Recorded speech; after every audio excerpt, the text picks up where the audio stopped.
मध्य महाराष्ट्रासह मराठवाड्यात कमाल तापमानाचा पारा 1 ते 2 अंश सेल्सिअसनं चढलाय।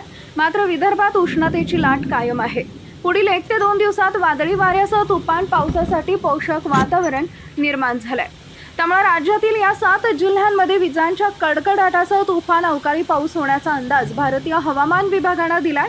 नेमकं कोणत्या जिल्ह्यामध्ये विजांच्या कडकडाटासह तुफान पाऊस पडण्याची शक्यता हवामान विभागाने वर्तवली आहे ते पुढे बघा।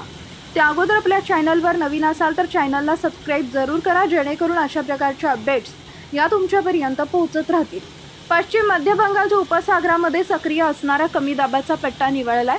मात्र राजस्थानच्या पश्चिमेपासून विदर्भाच्या उत्तरेपर्यंत कमी दाबाचा पट्टा सक्रिय आहे। त्यामुळे तयार होणाऱ्या स्थितीमुळे राज्यात पावसासाठी पोषक वातावरण निर्माण झालंय। वाढत्या उष्णतेमुळे बाष्पीभवनाच्या प्रक्रियेलाही वेग आलाय। त्यामुळे राज्यातील काही भागात विजांच्या कडकडाटासह पाऊस होण्याचा अंदाज आहे। हातातोंडाशी आलेलं पीक निसर्गाने हिरावून घेतल्यामुळे शेतकऱ्यांच्या डोळ्यात पाणी आलंय। आज आणि उद्याही राज्याच्या या 7 जिल्ह्यांमध्ये वादळी वाऱ्यासह अवकाळी पाऊस पडणार आहे। मराठवाडा आणि मध्य महाराष्ट्रात वादळी वाऱ्यासह पावसाची शक्यता आहे। हवामान खात्याकडून रेड अलर्ट जारी करण्यात आलाय, तर उर्वरित राज्यात ढगाळ हवामानासह उष्ण आणि दमट हवामान राहण्याची शक्यता आहे। दरम्यान मध्य महाराष्ट्रातील जळगाव, कोल्हापूर, सांगली, सातारा, नाशिक आदी भागातील कमाल तापमानाचा पारा काहीसा उतरलाय। मात्र सोलापूर अद्यापही 40 अंशाच्या पुढेच आहे।